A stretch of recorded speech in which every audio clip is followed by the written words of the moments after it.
എല്ലാവർക്കും നമസ്കാരം. ഞാൻ ധന്യ. സേഫ്റ്റി വിത്ത് കൃഷിക്കാഴ്ചയിലെ പുതിയൊരു വീഡിയോയിലേക്ക് ഏവർക്കും സ്വാഗതം. നമ്മൾ ഇന്ന് എത്തിയിട്ടുള്ളത് തൃശ്ശൂർ ജില്ലയിലെ തൃക്കൂർ പള്ളിക്ക് തൊട്ടടുത്തുള്ള ഒരു വിളയുടെ കാര്യങ്ങൾ അറിയാൻ വേണ്ടിയിട്ടാണ് നമ്മളിവിടെ എത്തിയിട്ടുള്ളത്. അപ്പൊ എന്തായാലും നമസ്കാരം. നമ്മളോടൊപ്പം ഉള്ളത് ജയ്സൺ ചേട്ടനും ഷിൻചു ചേട്ടനാണ് ഉള്ളത്. ഇത് എന്താ സംഭവം എന്നുള്ളത് ഒന്ന് ജയ്സൺ ചേട്ടൻ ഒന്ന് പറഞ്ഞു കൊടുക്കുക. ഇത് കേരളത്തിലെ വളരെ അപൂർവം ആൾക്കാർ ചെയ്യുന്ന ഒരു കൃഷിയാണ്. നായ്ക്കോറിന്റെ പെരുമിന്റെ കൃഷിയാണ് നമ്മൾ ചെയ്തുകൊണ്ടിരിക്കുന്നത്. 8 വർഷമായിട്ട് കൃഷി ചെയ്യുന്നുണ്ട്. പാലക്കാടും ഉണ്ട്, തമിഴ്നാട്ടിൽ നൗക്കരയിലുണ്ട്. ഇപ്പൊ നമ്മുടെ തൃശ്ശൂർ തൃക്കൂരുണ്ട്, പള്ളിയുടെ ഓപ്പോസിറ്റ്.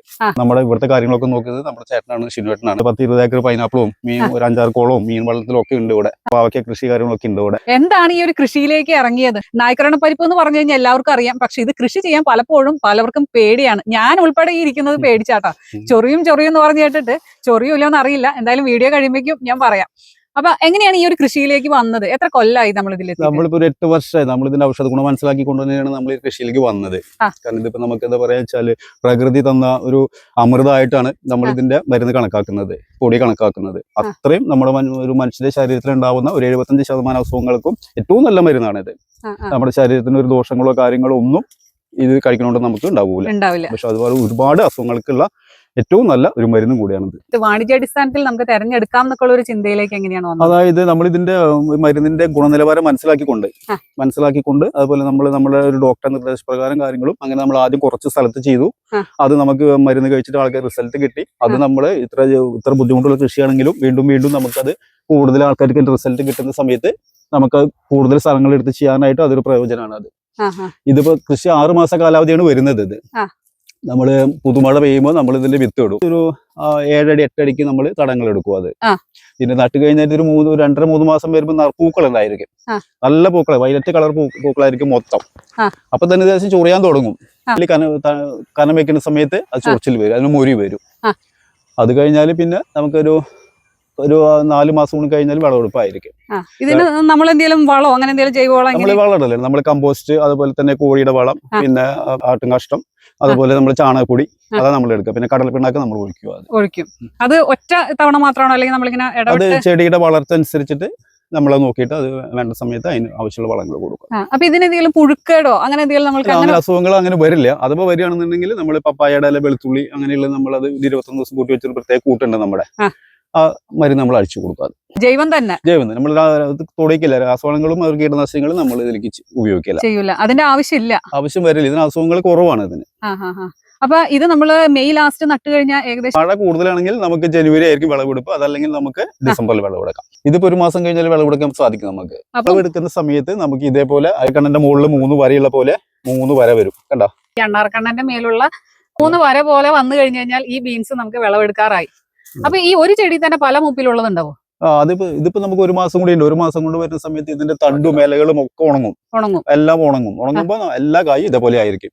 അപ്പൊ നമുക്ക് വിളവെടുക്കാന്നുള്ളത് മനസ്സിലാവും. ഏകദേശം ഒരു ഡിസംബറോട് കൂടി തന്നെ നമുക്ക് വിളവെടുക്കും. അപ്പൊ ഈ വിളവെടുത്ത് കഴിഞ്ഞാൽ ഇതിന്റെ പ്രോസസ്സിങ് എങ്ങനെയാണ്? പൊട്ടിച്ച് കഴിഞ്ഞിട്ട് നമ്മളൊരു വലിയ ഷീറ്റ് തുറസായ സ്ഥലത്തിട്ട് കഴിഞ്ഞിട്ട് അതിന്റെ മുകളിൽ നമ്മൾ കൊതുവലുകൾ പോലെയുള്ള നെറ്റും കാര്യങ്ങളും ഇടും. കാരണം വെയിലത്ത് വരുന്ന സമയത്ത് അതിന്റെ വെയിൽ സൂര്യപ്രകാശത്തിൽ കൊണ്ട് അതിന്റെ തോടും ചൊറിയുന്ന പൊടിയും അതുപോലെ അതിന്റെ വിത്തും കൂടിയിട്ട് വേർതിരിക്കും. സൂര്യപ്രകാശത്തിൽ പൊട്ടും. ആ പൊട്ടി കഴിച്ച് നമ്മൾ എന്താക്കും, ഒരു മണലരിക്കുന്ന അരിപ്പ പോലെയുള്ള അരിപ്പയുണ്ടല്ലോ, അരിപ്പയിലിട്ട് നമ്മൾ അരിക്കുന്ന സമയത്ത് ഈ ചൊറിയുന്ന പൊടിയും അതുപോലെ ഇതിന്റെ വിത്തും താഴേക്ക് പോകും. ഇതിന്റെ തോട് നെറ്റിൽ കിട്ടും. ഇത് കഴിഞ്ഞിട്ട് പിന്നെ നമ്മൾ രണ്ടാമത് നമ്മളത് ചൊറിയുന്ന പൊടിയും അതുപോലെ തന്നെ നമ്മൾ അതിന്റെ കുരും കൂടിയിട്ട് നമ്മൾ വേറെ ചെറിയ കണ്ണി അടുപ്പുള്ള അരിപ്പയിലിട്ടായിരിക്കും. അപ്പൊ നമുക്ക് അത് ചൊറിയുന്ന പൊടി താഴേക്ക് പോവും. നെറ്റിൽ നമുക്ക് അതിന്റെ വിത്ത് കിട്ടും. അത് കഴിഞ്ഞിട്ട് ഈ ചൊറിയുന്ന പൊടി നമ്മൾ വീണ്ടും അരിക്കും. അത് ഏറ്റവും നല്ല പൊടിയാകുമ്പോൾ അത് നമ്മൾ ഈ കോട്ടയ്ക്കൽ ആര്യവൈദ്യശാല അങ്ങനെയുള്ള കാര്യങ്ങൾക്ക് അതുപോലെ ക്രീമും കാര്യങ്ങളൊക്കെ ആയിട്ട് അത് പോകും. വിളവെടുക്കുമ്പോൾ തന്നെ നമ്മൾ മഞ്ഞ് പോകുന്നേക്കാളും മുമ്പും അതുപോലെ സൂര്യ ഉദിക്കുന്നതിന് മുമ്പ് രാവിലെ നേരത്തെ വന്നിട്ട് 3-4 മണിക്കൂർ എടുക്കുള്ളൂ. അത് നമ്മൾ മൊത്തം PP കിറ്റ് ഇട്ടിട്ടായിരിക്കും നമ്മൾ എടുക്കാം. അപ്പൊ ഒരു ദിവസത്തിൽ 2-3 മണിക്കൂർ എടുക്കാൻ പറ്റും. അതുപോലെ ഇത് അരിക്കുന്ന സമയത്ത് നമ്മൾ ഒന്നല്ലെങ്കിൽ രാവിലെ നേരത്തെ, അതല്ലെങ്കിൽ വൈകിട്ട് നേരം വൈകിട്ടായിരിക്കും. കാറ്റില്ലാത്ത സമയത്ത്, സൂര്യപ്രകാശം ഇല്ലാത്ത സമയത്തായിരിക്കും പ്രോസസ്സിംഗ് നടക്കാം. അപ്പൊ നമ്മൾ ഇത് വിളവെടുക്കുമ്പോ ഇതിൽ തന്നെ മൂത്തത് നോക്കി മാത്രമാണോ? വിളവെടുക്കുമ്പോൾ ഇത് വിളവെടുക്കാറാകുമ്പോൾ എല്ലാം ഒറ്റയടിക്ക് നമ്മൾ എടുക്കും. തെരഞ്ഞു പൊട്ടിക്കാൻ പറ്റില്ല, നമുക്ക് ഉള്ളിൽ കയറാൻ പറ്റില്ല, ചുറിച്ചിലായിരിക്കും. അപ്പൊ നമ്മൾ PP കിറ്റ് ഇട്ട് പോണ വഴിക്കുള്ളത് എല്ലാം പൊട്ടിക്കും. മൂത്തത് മൂക്കാത്തും ഒക്കെ പൊട്ടിക്കും. എത്ര ദിവസം നമ്മൾ ഏകദേശം 1 മാസം വേണം ഇത് അതിന്റെ ചൊറിയുന്ന പൊടിയും അതുപോലെ ഇതിന്റെ തോടും സീഡും ആയിട്ട് വേർതിരിയാനായിട്ട്. അത് കഴിഞ്ഞാൽ പിന്നെ നമ്മൾ ഇത് പ്രോസസ്സിംഗ് എന്ന് വെച്ച് കഴിഞ്ഞാൽ നമ്മളിപ്പോ 1 കിലോ ഈ പരിപ്പിന് നമ്മൾ 2 ലിറ്റർ പാൽ എന്നുള്ള കണക്കിൽ നമ്മൾ ആദ്യം പുഴുങ്ങി പ്രോസസ് ചെയ്യും. അതിനുശേഷം നമ്മൾ അത് വെയിലത്ത് ഉണക്കിയതിന് ശേഷം നമ്മൾ വീണ്ടും ഈ പ്രോസസ്സിങ്ങിനെ ആവർത്തിച്ച് കഴിഞ്ഞിട്ട് നമ്മൾ തണലത്തിട്ട് ഉണക്കും. രണ്ടാമത്തെ പ്രാവശ്യം നമ്മൾ പുഴുങ്ങി കഴിഞ്ഞിട്ട് തണലത്ത് ഉണക്കി കഴിഞ്ഞതിന് ശേഷം നമ്മൾ അതിന്റെ തോട് നമ്മളത് കളയും, മുകളിലുള്ള തോട് കളയും. ആ തോട് കളഞ്ഞിട്ട് മൂന്നാമത്തെ പ്രാവശ്യം നമ്മളത് വീണ്ടും ഇതുപോലെ തന്നെ പ്രോസസ്സ് പൂർത്തീകരിച്ചിട്ട് നമ്മൾ നിഴലിലിട്ട് ഉണക്കാം. അപ്പൊ പണി ഒന്നൊന്നര പണിയാണ്, ചില്ലറ പണിയൊന്നും അല്ല ഇത് കുരുവായി കിട്ടണമെങ്കിൽ. എന്നാൽ മാത്രമാണ് ഇത് മരുന്നായിട്ട് ആൾക്ക് പല അസുഖങ്ങൾക്ക് മരുന്നായിട്ട് ഉപയോഗിക്കാൻ പറ്റുമോ. അപ്പൊ നമ്മൾ ശരിക്കും ഇതിന് എത്ര രൂപ കൊടുത്താലും ഇത് അധികമാവില്ല. കാരണം ഇതിന്റെ കൃഷി എന്ന് പറയുന്നത് തന്നെ ആർക്കും പെട്ടെന്ന് ചെയ്യാൻ പറ്റുന്നതല്ല. ഇതിൽ അത്ര എക്സ്പീരിയൻസ് ആയവർക്ക് മാത്രമേ കൃഷി ചെയ്യാൻ പറ്റുള്ളൂ. പിന്നെ തൊട്ടടുത്തൊന്നും വീടുകളും ബുദ്ധിമുട്ടായിരിക്കുന്നോണ്ടല്ലേ ഇതിന്റെ വീടുകൾ ഉണ്ടെന്നുണ്ടെങ്കിൽ കൃഷി ചെയ്യാൻ പറ്റില്ല. ചുരുങ്ങിയത് ഒരു 200 മീറ്റർ എങ്കിലും അടുത്ത വീടുകൾ ഉണ്ടാവാൻ പാടില്ല. അതും നല്ല കാറ്റൊക്കെ ആണെങ്കിൽ ആ പൊടി പറഞ്ഞത് അവർക്ക് ബുദ്ധിമുട്ടുണ്ടാവും. അപ്പൊ അതുകൊണ്ട് അത്രയും സൗകര്യമുള്ള സ്ഥലങ്ങളിൽ മാത്രമേ കൃഷി ചെയ്യാൻ പറ്റുള്ളൂ. മാത്രമല്ല ഇപ്പൊ ആരെങ്കിലും കൃഷി ചെയ്യാൻ ഇത് കണ്ടിട്ട് താല്പര്യപ്പെടുന്നുണ്ടെന്നുണ്ടെങ്കിൽ അതിന്റെ എല്ലാ കാര്യങ്ങളും അറിഞ്ഞതിന് ശേഷം മാത്രം ചെയ്യാം.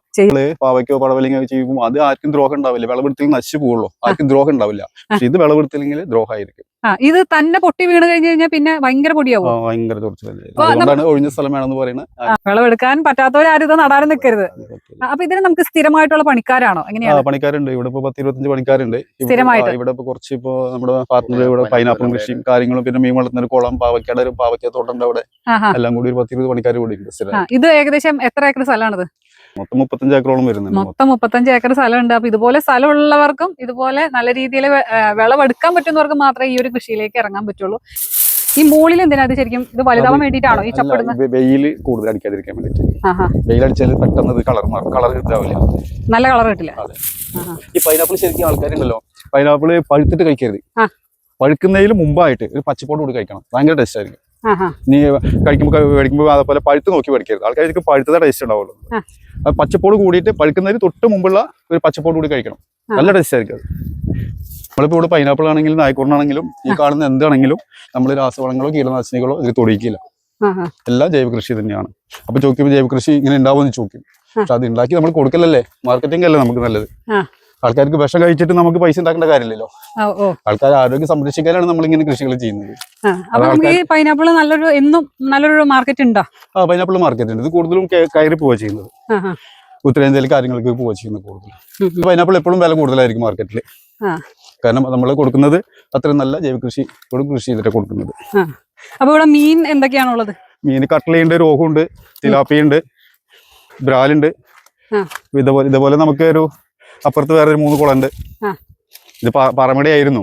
അപ്പൊ ഇതില് മാർച്ച് മാസം നമുക്ക് വെള്ളം പറ്റും, അപ്പോഴാണ് നമ്മളിത് കൂടുതലും പിടിക്കുക.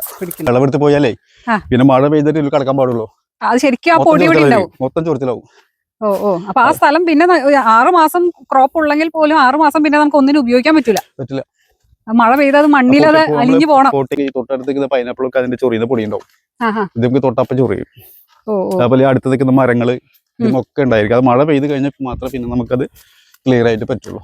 ആയിക്കോട്ടെ, പരിപ്പായി കിട്ടണമെങ്കിൽ നമ്മൾ ഇത് ഈ പോടോട് കൂടി പൊട്ടിച്ച് നമ്മൾ 1 മാസമാണോ വെയിലത്തിടേണ്ടത്? 1 മാസം നമ്മളിത് പൊട്ടിച്ച് കഴിഞ്ഞിട്ട് നമ്മൾ ടാർപോളിൻ ഷീറ്റ് തുറസായ സ്ഥലത്ത് സൂര്യപ്രകാശം കിട്ടുന്നിടത്ത് നമ്മൾ ഇട്ട് കഴിഞ്ഞിട്ട് അതിന്റെ മുകളിൽ നമ്മൾ നെറ്റ് ഇടും. ആ നെറ്റ് ഇട്ടില്ലെങ്കിൽ സൂര്യപ്രകാശത്തിൽ ഇത് പൊട്ടുന്ന സമയത്ത് ഇതിന് ചൊറിയുന്ന പൊടി പുറത്തേക്ക് പോകും. അതുപോലെ അതിന്റെ വിത്തും പൊട്ടുമ്പോൾ തെറിച്ച് പുറത്തേക്ക് പോകും. അത് പോവാതിരിക്കാനാണ് നമ്മൾ ഈ കൊതുകുകൾ പോലെ നെറ്റ് ഇടുന്നത്. 1 മാസം അവിടെ കിടക്കണം. അപ്പൊ മഴ എങ്ങാനും പെയ്താൽ മഴ ഇറച്ചിട്ടുണ്ട്, അതുകൊണ്ട് മൂടിയിടണം. അപ്പൊ ശരിക്കും ചില്ലറ പണി തന്നെ അല്ല, നല്ല പണി തന്നെയാണ്. സമയത്തൊക്കെ ഭയങ്കര ചൊറിച്ചിലായിരിക്കും. ആ സമയത്ത് ഒരുമാതിരിപ്പെട്ട ആൾക്കാർക്കൊന്നും പിന്നെ നമ്മളും ഇതിപ്പോ ഓരോ വർഷം ചെയ്യുമ്പോൾ അടുത്ത കൊല്ലത്ത് വേണ്ട നിർത്താം, ഇനി പൈനാപ്പിൾ മാത്രം മതി എന്നൊക്കെ നമ്മൾ ചിന്തിക്കും. പക്ഷെ ഈ മരുന്ന് നമ്മുടെ ഇന്ന് മേടിച്ച് കഴിച്ചിട്ട് ആൾക്കാർക്ക് ഉണ്ടാവുന്ന റിസൾട്ട് അവര് നമ്മളെ വിളിച്ച് പറയുമ്പോൾ പക്ഷെ നമ്മൾ ഓരോ കൊല്ലം ചെല്ലും തോറും കൂടുതൽ സ്ഥലം എടുത്ത് ചെയ്യാം. കാരണം അത് അത്രയും ഗുണമാണ് ഈ മരുന്നിന് വരുന്നത്. അപ്പൊ നമ്മൾ ഇതിന്റെ വിത്ത് നമുക്ക് എങ്ങനെ സെലക്ഷൻ നമ്മൾ എടുക്കും. പിന്നെ പുതിയ വിത്തുകൾ നമ്മൾ കാട്ടിൽ നമ്മൾ അവിടെ നമ്മൾ പോകുന്ന സമയത്ത് നമ്മൾ ചെറുതാനൊക്കെ മേടിക്കും മരുന്നുണ്ടാക്കാൻ വേണ്ടി. അപ്പൊ കാട്ടിൽ പോകുമ്പോൾ അവിടെ ആദിവാസികളൊക്കെ പറയുമ്പോൾ അവർ അവിടെ നല്ല വിത്തുകൾ കൊണ്ടുവരും. അപ്പൊ ഇതിൽ നമുക്ക് എങ്ങനെയാണ് ഈ കൂടുതൽ എത്ര എണ്ണം വരെയാണ് ഇതിൽ കായകൾ ഉണ്ടാവുക ശരിക്കും? അതിപ്പോ നമുക്ക് ഏകദേശം ഇപ്പൊ നമുക്ക് 50 ഉണ്ടാവാം, 25 ഉണ്ടാവാം, ചിലപ്പോൾ 10 ഉണ്ടാവുള്ളൂ. അപ്പൊ നമ്മൾ വിത്തിനെടുക്കുന്ന സമയത്ത് കൂടുതൽ വിളവ് തന്ന ഇതേതാണോ അപ്പൊ അതിന്റെ വിത്ത് നമ്മൾ സെലക്ട് ചെയ്ത് നമ്മുടെ മരുന്ന് മേടിച്ച് കഴിച്ചിട്ട് നമ്മൾ വിളവെടുക്കുന്നേക്കാളും ഉറപ്പാണ് മരുന്ന് മേടിച്ച് കഴിച്ചവര്. അവർ വർഷാവർഷം വിളിച്ചുകൊണ്ടിരിക്കും, അയ്യോ എന്തായി വിളവെടുപ്പായോ മരുന്നായോ ചോദിച്ചിട്ട്. ഈ വീഡിയോ കാണുന്ന 99% പേർക്കും അധികം പരിചയമില്ലാത്തൊരു കൃഷിയായിരിക്കാം ഈ നായ്ക്കുരണ കൃഷി. അപ്പോൾ എന്തായാലും ഇതിൻ്റെ കൃഷിയും ഇതിൻ്റെ വിളവെടുക്കുമ്പോഴുള്ള റിസ്ക്കും എന്ന് വേണ്ട നായ്ക്കുരണം പരിപ്പാവുന്നത് വരെയുള്ള കാര്യങ്ങളൊക്കെ നമ്മൾ കണ്ടു. ഇനി നമ്മൾക്ക് അറിയേണ്ടത് ഇതിൻ്റെ ഔഷധ ഗുണങ്ങളാണ്. ഇതിൻ്റെ ഓരോ ഔഷധ ഗുണങ്ങൾ എന്ന് പറയുമ്പോൾ ഇതൊക്കെ ഏതൊക്കെ വയസ്സിലുള്ളവർക്ക് ഉപയോഗിക്കാം, ഇനി ഇതൊക്കെ തുടർച്ചയായി ഉപയോഗിക്കാൻ പറ്റുമോ, അങ്ങനെ എന്ന് വേണ്ട നിങ്ങൾ ചോദിക്കാൻ ആഗ്രഹിക്കുന്ന A to Z ചോദ്യങ്ങൾക്കുള്ള ഉത്തരവുമായി പാർട്ട് 2 എത്തുന്നതായിരിക്കും.